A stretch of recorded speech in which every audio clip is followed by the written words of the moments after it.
Good morning, everyone, and welcome to Weekly Profit Talk. As you can assume safely, we do this every single week on Wednesday at 8:30 Mountain Time. If you happen to be Pacific Coast, that's 7:30 for you and 10:30 for you New Yorkers. So good morning, everyone. Welcome, and let's launch into this week's topic, kind of building on a specific theme. So let's share with you our topic for the week, which is your accountant is a historian. So I would like to, in fact, bring up some visual aids here. Give me just a real quick second, and let's do that.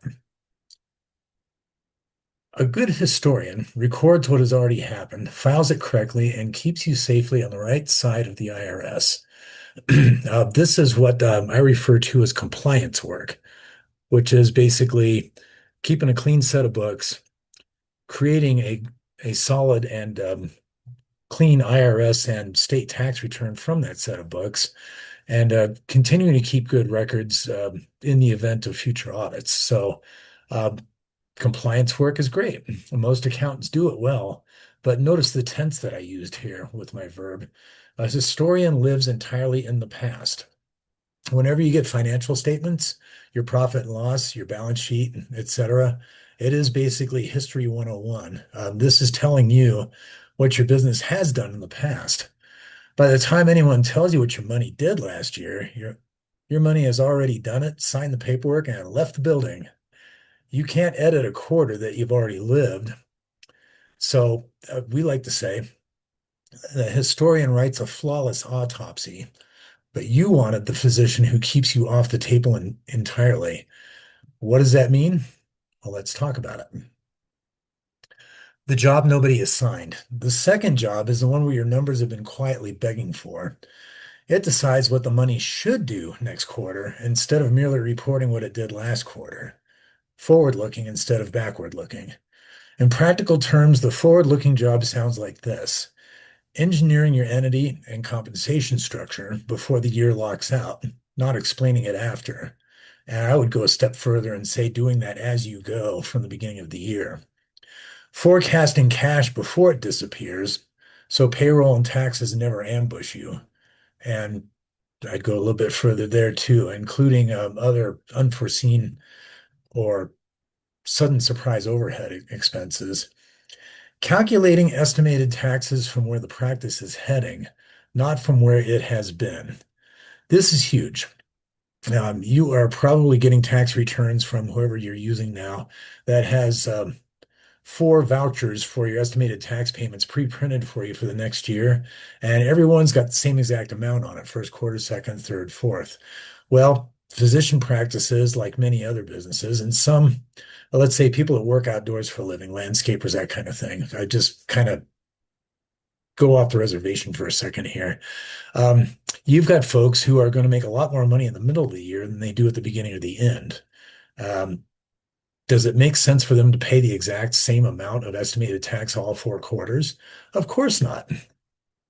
Calculating estimated taxes from forward looking basically means that you're annualizing or paying taxes based on estimated income each and every quarter. So you're basing your estimated tax payment on the performance that you had, but is also based on where you see the practice going for the remainder of the year. And of course, also deciding with real numbers and data when to hire, when to expand, and when to wait. Where the money hides.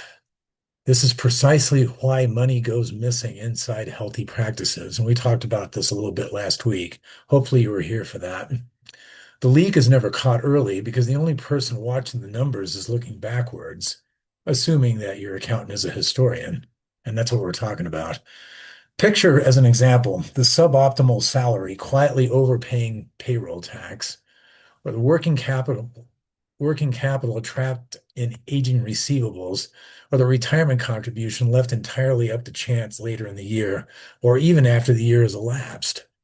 None of it surfaces until it's already a year old and far more expensive to repair. Oh,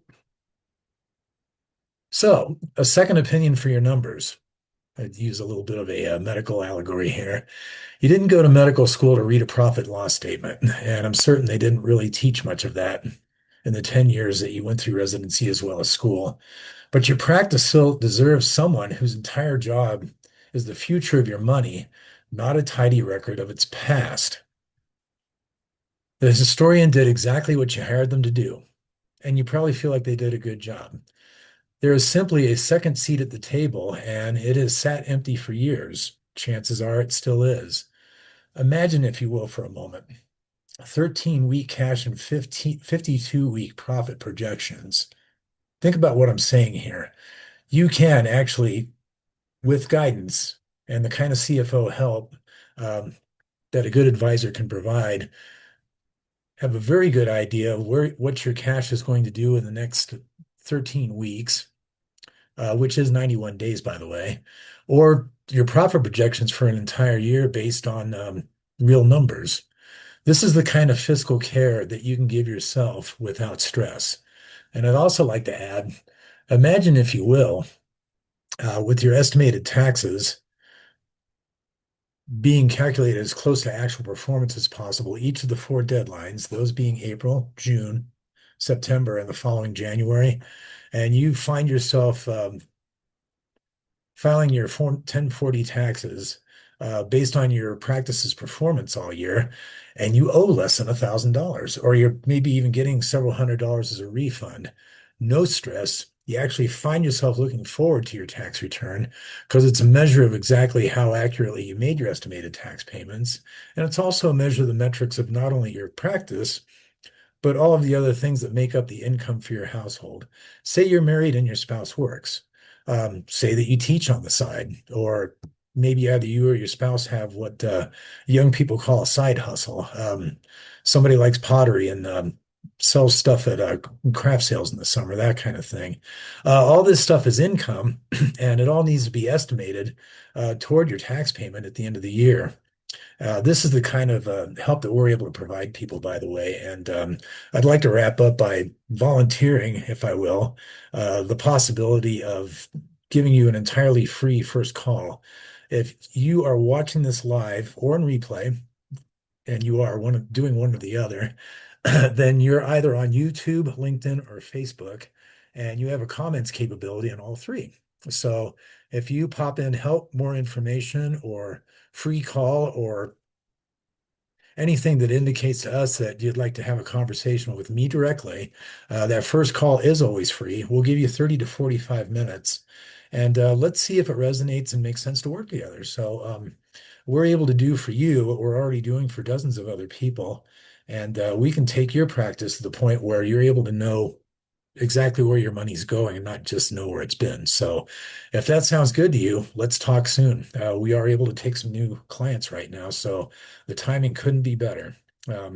We love to bring people in, especially at the end of the second quarter. Tax season's over, but it's time to take a look at the rest of the year and really shoot for the moon and ensure that you're keeping as much of your profit as possible, because remember, it's not just what you make, it's what you keep after all expenses as well.